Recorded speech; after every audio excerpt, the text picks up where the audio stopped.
So have you ever found yourself playing a song and you get lost in the fretboard, you get lost in the music, you get lost in the sauce, you just don't understand what's happening, right? You're struggling to find the root notes. Well, I have a solution for you. Intervals. And by the end of this video, I think you'll start to have an understanding of why intervals can help you tremendously to better your playing, better your knowledge of the fretboard, just make you a better bassist.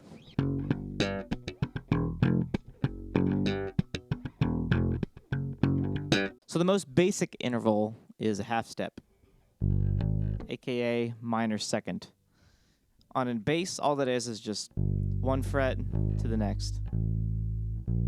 If you go 2 frets, that's a whole step, which is the next basic interval. From there, you have minor third, major third, fourth, fifth, minor sixth, major sixth, minor 7, major 7th, octave. Now, if you never talked about these things before, it's going to make absolutely no sense. The easiest way to put these into context is in the major scale. Let's do G major here. So we got G, 3rd fret on the E string, A, 5th fret, B, 2nd fret A, C, 3rd fret A, D, 5th fret A, E, 2nd fret D, F sharp, 4th fret D, G, 5th fret D string. So what we'll do is we're going to give each of those notes, G, A, B, C, D, E, F sharp, G, a number. G is 1. The other thing we're going to say is root.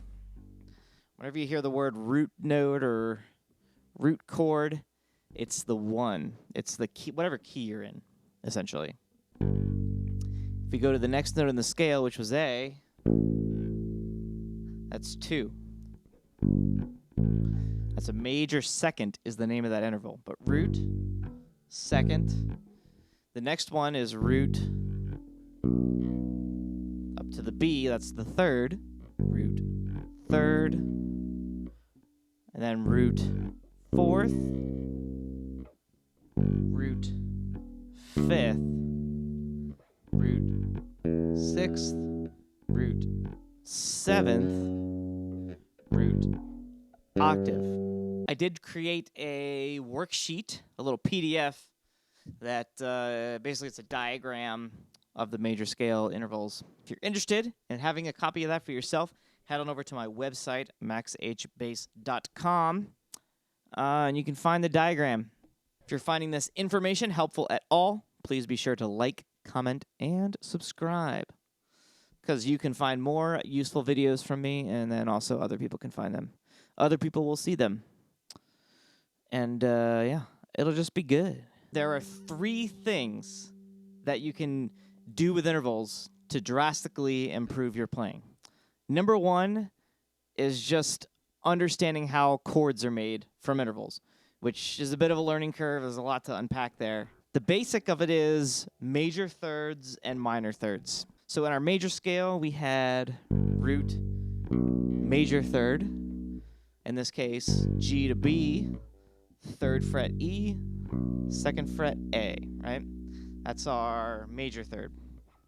But if we have a minor third, that would be based off the minor scale, which would be G, A, B flat, which would be either be here, 3rd fret E, 6th fret E, or 3rd fret E for G, 1st fret A for B flat.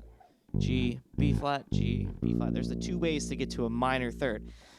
So if you're reading a chart, you got a chord chart or something in front of you, and you see a minor chord, right there is how you can start your arpeggio. Either root, minor third, root, minor third, that way. And that applies anywhere on the fretboard on the bass, no matter what string you're on, no matter what note. Here's the C on the G string, 5th fret. We have a minor third on the 8th. So minor triad, we have root, minor third, and then we go up a major third to get to the 5th of the chord. Root, minor third, 5th. Root, minor third, 5th. So minor triad, we have root, minor third, and then 5th. Major triad, root, major third, 5th. So in the case of G, we have G, B B natural, D. That's our major arpeggio. For minor, we have G, B flat, D. That's our minor arpeggio. So, where was I? Right. So each of those major chord and then minor chord also has a seventh chord that goes along with it. So if we take the major chord, there's actually two different seventh chords there. We have our major 7, which would be G, up to B, up to D, up to the F sharp. So that's a G to B, which is a major third, B to D, which is a minor third, D to F sharp is a major third, G major 7. Sounds like that. Now if we want to do a G dominant 7, which is just whenever it's the 5 chord, for instance. So for instance in the key of C,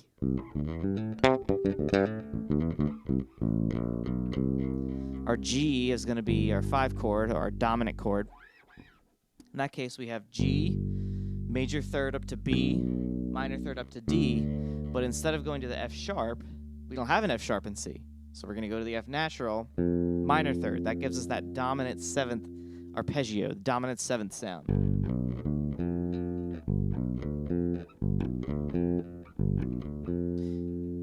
Where you can start to see this becoming really powerful is the fact that you can move that anywhere on the neck, starting on any note.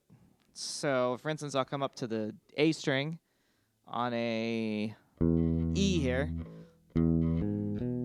There's E major 7, starting from the 7th fret, E, G sharp, B, D sharp, or D natural on the top for the dominant 7th sound.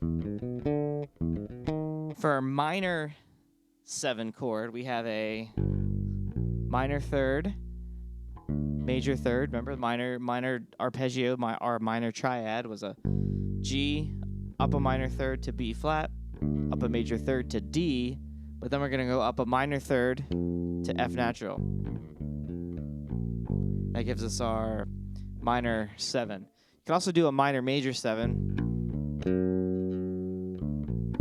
And you can take those intervals a step further with the triads, and you can get a augmented triad, a diminished triad, diminished 7th, well, a half diminished 7th, and a fully diminished 7th. Really get into the weeds with it. The next thing that intervals can help you with is chord progressions, knowing how to get from one chord to the next. For instance, I just kind of have memorized that G to C is a 4th, right? G to C is a 4th, E up to A is a 4th, A up to D is a 4th. And on the bass, that's going from 1 fret on one string to the same fret on the higher string above. So C to F is a 4th, so C to F. D to G, E to A, F sharp to B. So if you're looking at a chord chart and you're seeing just random letters, right? If you can figure out, okay, I know I'm in the key of G, right? The next chord is C. That's the 4. 1, 2, 3, 4. So as long as you can find a G, the root for your next chord is a 4th above. So G, C, G, C, G, C, G, C.